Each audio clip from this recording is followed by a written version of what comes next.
Muito bem, irmãos, a paz do Senhor, estamos de volta, depois das trombetas, né? Aliás, já passou muito tempo. Meus irmãos, hoje nós temos algumas perguntas que estão aqui orientadas para o capítulo 3 do livro de Cantares. Quando você faz um estudo bíblico doutrinário, você tem dois aspectos da doutrina. Ou você faz a doutrina ao pé da letra, aí diz assim, esse versículo aqui combina com esse, você vai dizer uma porção de coisas. Esse aqui está no contexto tal, aí você conta uma história para dizer que aquele versículo está naquele contexto. Isso é um aspecto que você usa racional. Você quer falar sobre a palavra de Deus da maneira como você entende. Então, o livro de Cantares, ele começa logo mostrando que você tem que optar por uma forma de entendimento do livro. Se a forma de entendimento do livro sua é carnal, não precisa nem ler o livro. Seja carnal, continue na sua carnalidade, é isso mesmo, vai viver a sua vida. Agora, se você quer se preparar e quer conhecer aquilo que o Senhor tem para te dizer nessa hora, para fortalecer a sua fé nesse momento, aí você vai buscar no livro tudo aquilo que você precisa para entender esse momento e se preparar para esse momento ditoso. Vamos fazer algumas perguntas daqui mais um pouco, o pastor Josias vai colocar. No capítulo 3, ele vai começar a fazer perguntas a partir do verso 6. Veja aqui. Aí você quer responder, não vai conseguir responder, não. Pegar aqui ao pé da letra, não. Então, o que você faz? Vai no capítulo 3 e começa o capítulo 3. De que está falando o capítulo 3? Qual o momento que o capítulo 3 está se referindo? Está falando de uma hora da noite, um momento profético da igreja, aquilo que nós temos aprendido com relação ao preparo da igreja para o seu arrebatamento. A palavra noite ficou muito clara como um sinal profético para os nossos dias. Então nós não estamos vivendo no amanhecer, podíamos até dizer no entardecer, seria uma expressão mais suave, mas nós estamos na noite mesmo, aguardando a quarta trombeta, que é o toque da meia-noite. Porque para a igreja, a meia-noite ela vai chegar, porque um novo dia vai raiar. E esse novo dia é o dia eternal. Nós vamos sair do mundo físico, de um tempo que se conta, para um mundo eterno, que não se conta. Para o mundo que existiu antes da criação. Então, antes da criação, existiu o mundo de Deus, o Todo-Poderoso, e de lá, a Trindade, a presença de Jesus e do Espírito Santo, que já existiam, o mundo foi criado. E a palavra do Senhor diz claramente, por Ele, por Jesus, para Ele, para Jesus, todas as coisas foram feitas e todas as coisas subsistem pela palavra do seu poder. Então, enquanto o Senhor Jesus mantiver a palavra, porque quando Ele cria pela palavra. Se Ele mantiver a palavra dEle, o mundo vai existir.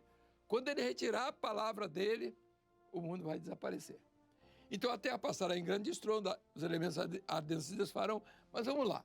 Vamos deixar isso para lá, porque depois de um tempo que a igreja vai ser arrebatada e não tem nada de fim de mundo, nada disso. O mundo vai continuar e o mundo vai mostrar, vai se colocar de uma posição tal que nunca, ela vai dizer, eu não preciso do governo de Deus, nós vamos viver aqui o que nós achamos.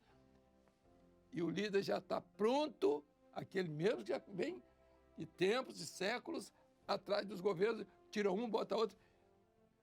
Não é por acaso, não foi por acaso que os reinos caíram, Não foi por acaso que Nabucodonosor caiu, o Império Medo-Persa caiu, o Greco-Macedônio caiu, e o outro que sustenta sem base nenhuma, porque é barro e ferro, e está sustentando essa estátua que é o homem.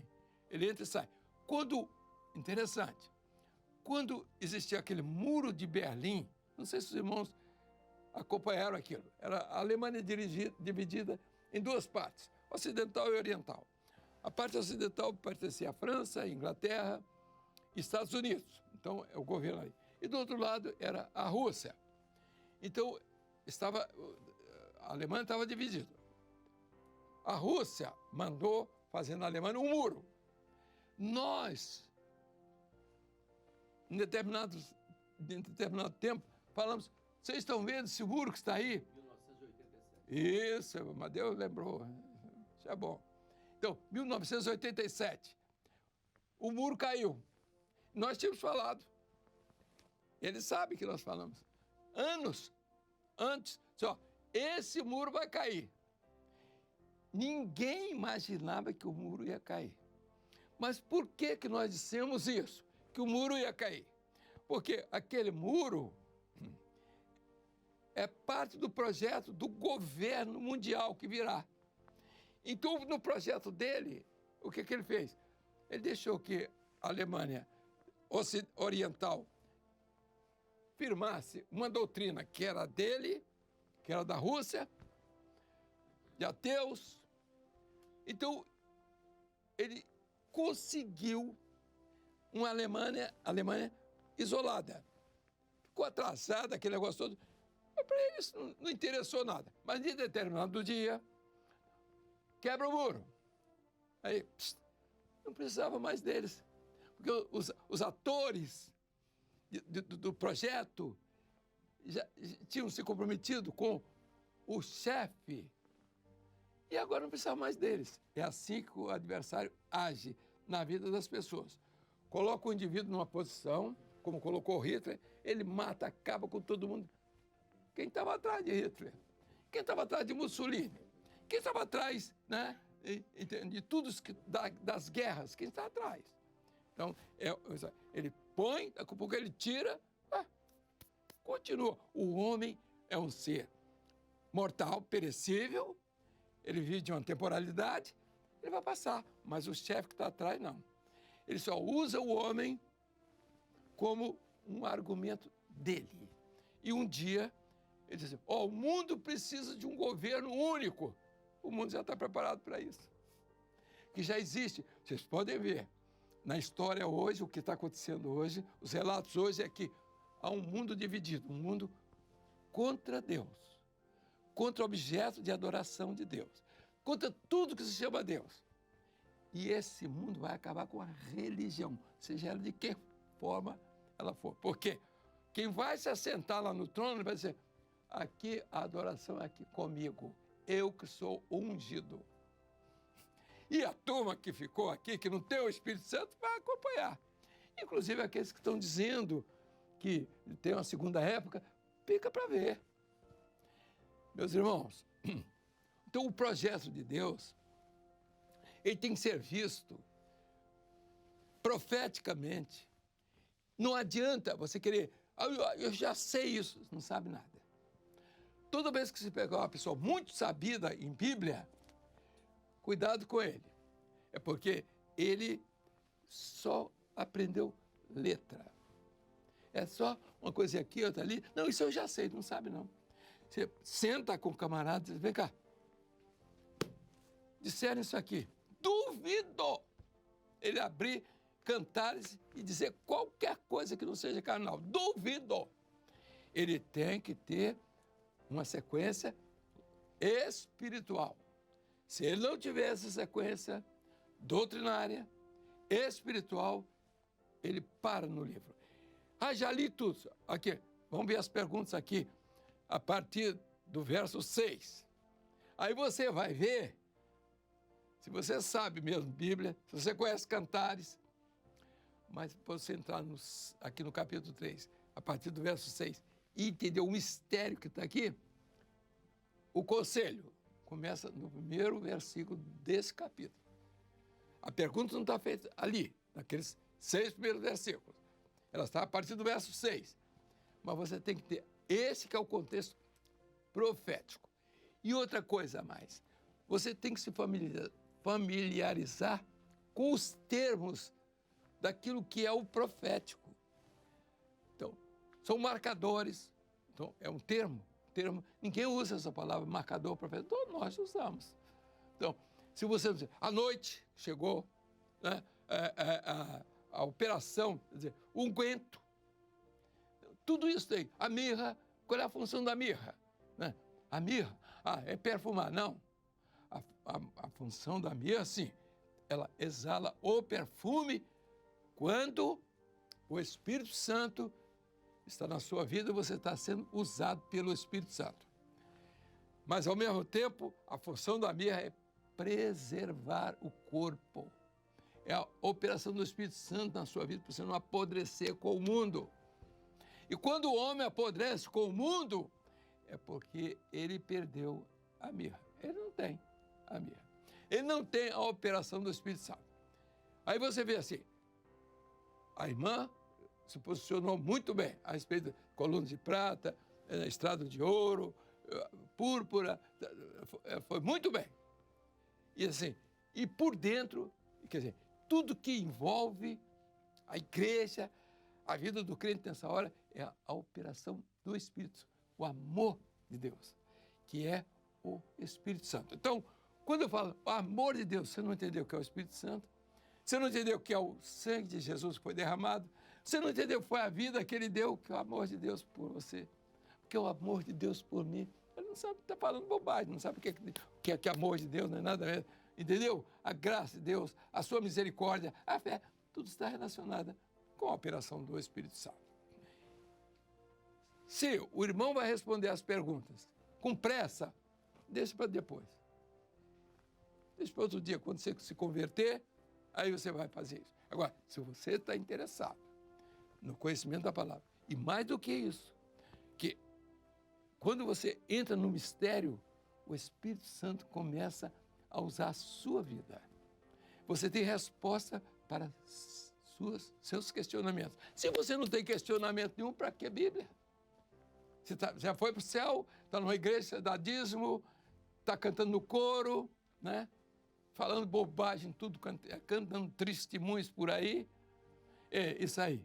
Então, não, estou levando cesta básica. Você pode levar 500 cestas básicas para onde você quiser. E as pessoas estão te usando para isso. Para dizer que você para acalmar você, para dizer que você é muito social e que você vai para o céu porque deu cesta básica. E você vai dar cesta básica, não precisa de ser espiritual. Não precisa ser crente. Você pode ser um ateu de boa formação. E eu quero dizer uma coisa, hein? Eu não sou contra os ateus, não. Eu gosto dos ateus, porque eles são sinceros. Eles são sinceros à vida deles. Agora, os mentirosos que estão dentro de religião, que são ateus, teólogos ateus, ensinando ateísmo, esses, você acha que eles conhecem Bíblia? Então, olha, meus queridos, meus irmãos, estamos sempre advertindo os irmãos para esse momento profético que estamos vivendo. Se não fôssemos responder aquilo que já foi respondido aqui pelas irmãs, até pela criança lá com o microfone vermelho, então, veja aqui, e muito bem, as pessoas assim, será que essa criança falou, essa resposta foi dela? Não foi, não.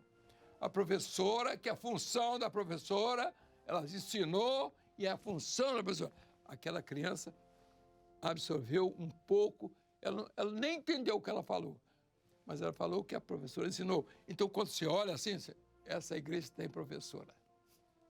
Isso é que é a avaliação. Você não está avaliando a criança merece avaliação. Porque nós estamos aqui, nessa trombeta de festas, os testemunhos melhores que surgiram, vieram de todo, eu li 3.000, porque não deu para ler mais, mas eu li 3.000. No meio, criança de 8 anos de idade. falando a respeito do que ele ouviu. E as conclusões que os adultos não tiveram e não têm. Não estão preocupados com isso.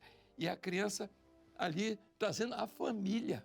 Não, hoje eu não vou para a festa, não. Eu não vou para a piscina, não. Eu vou para a igreja, que eu quero ouvir sobre trombetas.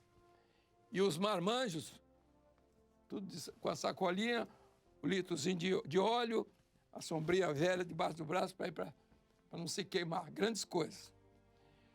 Meus irmãos, nós temos uma posição e essa posição ela não vai mudar, não.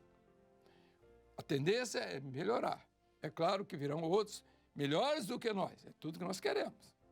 Porque chegamos num ponto onde temos que dar sequência.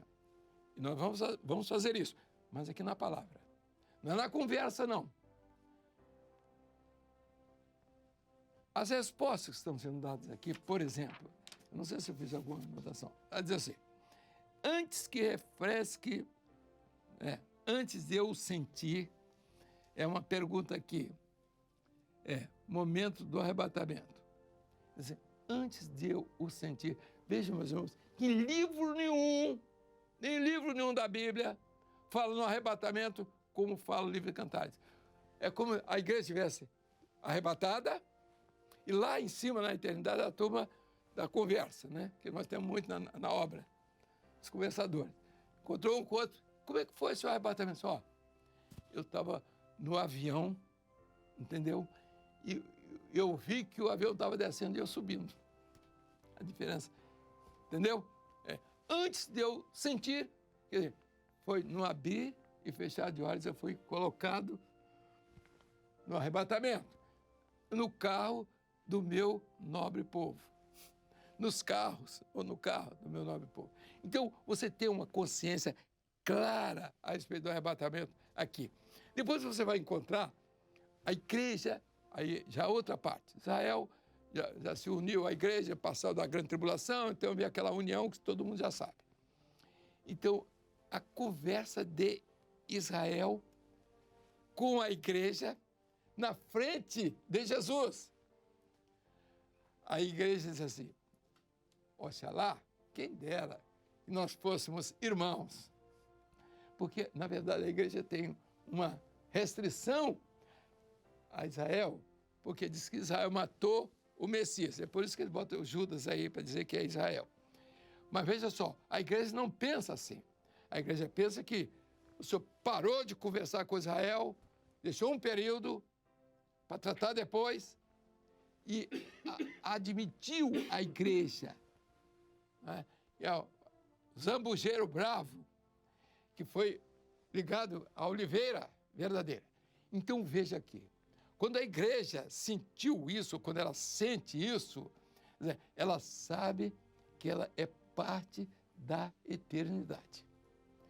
E se você quer conhecer a palavra de Deus, e se você não se sente parte da eternidade, você está pensando que é só dessa vida, da sua religião, fique por aqui. Não perca tempo, não. O momento agora é você entender que você é parte da eternidade. E se você só vai conhecer a eternidade se você conhecer os mistérios dela que estão aqui. Aí diz lá na conversa, quem dera, a conversa da igreja com Israel, quem dera que nós fôssemos irmãos. E não somos. Assim, um parente, né, afastado um do outro, você matou meu amigo, que era Jesus, e tal, e tal. Se nós fôssemos irmãos, nós nos encontraríamos na rua, quer dizer, a igreja, Israel, nos abraçaríamos, beijaríamos, nos beijaríamos. Ninguém ia falar mal de nós. Hoje, quando você fala que a igreja está ligada a Israel, é um perigo. Você está arriscado a sofrer os danos, está entendendo? Porque você é amigo de Israel, porque nós somos contra. Nós somos amigos do Israel de Deus. Nós somos um projeto de eternidade. Se Israel vai para a eternidade, é o problema dele. É um projeto de Deus com Israel. Com a igreja, é o que nos interessa. Então, estamos de partida. Olha lá. Se fôssemos nós irmãos, você, Israel, nos ensinaria. ensinaria o quê? Ensinaria os mistérios do Velho Testamento, as pedras, né, que estão no peitoral do sumo sacerdote, o Urim, o Tumim. Que negócio é esse? Por que vocês tinham revelações? De que forma? Como é que Deus se manifestava para vocês lá no Velho Testamento? Tu me ensinarias. A igreja disse para Israel, sabe o que eu daria para vocês? Batismo com o Espírito Santo, vinho aromático. Então, aquilo que nos levou à eternidade, que foi o batismo com o Espírito Santo, que era o grande mistério. Então, a eternidade, só o livro de Cantares tem isso. Então, quando você traz a igreja para entender esse momento profético, então você enriquece a sua vida espiritual. Mas, meus irmãos, as perguntas estão aqui. O palanquim de madeira do Líbano. Então, a irmã respondeu com precisão. Palanquim está relacionado a quê? A igreja? Não, ao crente individualmente. É palanquim. O palanquim só leva um. Viu, menina? Então, só leva um. Então, madeira do Líbano. Por que Líbano? Todo mundo já sabe. Então, são aspectos que são importantes. Se você não sabe por que é do Líbano, você não sabe por que a igreja é gentílica. Então, ela é gentílica. Então, ele usa Líbano. Não é Israel. Então, a madeira é símbolo do homem. É o homem que veio do projeto gentílico. Todos. É a salvação que abrange, que atinge, que está oferecida ao mundo inteiro. Então, palanquim de madeira do Líbano. Aí disse de que forma o palanquim? Estrado de ouro. Então, vou falar o quê? Poder de Deus. Poder de Deus tem que estar na sua vida. O Espírito Santo, ele vai ser recebido pela sua vida se essa estrutura estiver pronta na sua vida. Não é? Ali à frente, a prata, né, que é símbolo da redenção. O ouro, símbolo do poder. O estado de púrpura fala da realeza. Então, redenção pelo poder do sangue real, que é Jesus. Então, tudo está revestido do amor, do Espírito Santo. Então, se você não tiver nessa condição, você não vai ouvir a voz da trombeta. Você não vai estar preparado para o arrebatamento. Veja como isso é importante você entender no livro de Cantares. Eu sei muito sobre Cantares, sabe nada. Conversa, é só tolice. Você não tem revelação. Você não tem revelação. Quando você vem falar em coisas, quem tem revelação, você está doido. Ele não sabe o que está falando, tá? Um desvario que nele, é isso mesmo. Ele deve estar embriagado mais do pecado. Meus irmãos, a diferença estão mostrando. E todos os domingos os irmãos podem observar. Nós estamos sempre batendo sobre esse aspecto. A diferença da igreja que vai ser arrebatada está, primeiro, pessoalmente. É você e Deus. Então, o Espírito Santo só vai um. Não vai mais do que dois. Mais do que um. Então, você é esse palanquim.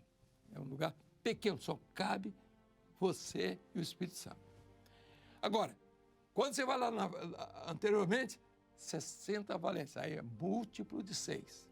Já se trata quando ele fala de Israel, não é o Israel físico, mas é o Israel de Deus, é a igreja. Então, 60 valências. Então, a igreja é um conjunto, ela vai ser arrebatada. Esse conjunto vai ser arrebatado.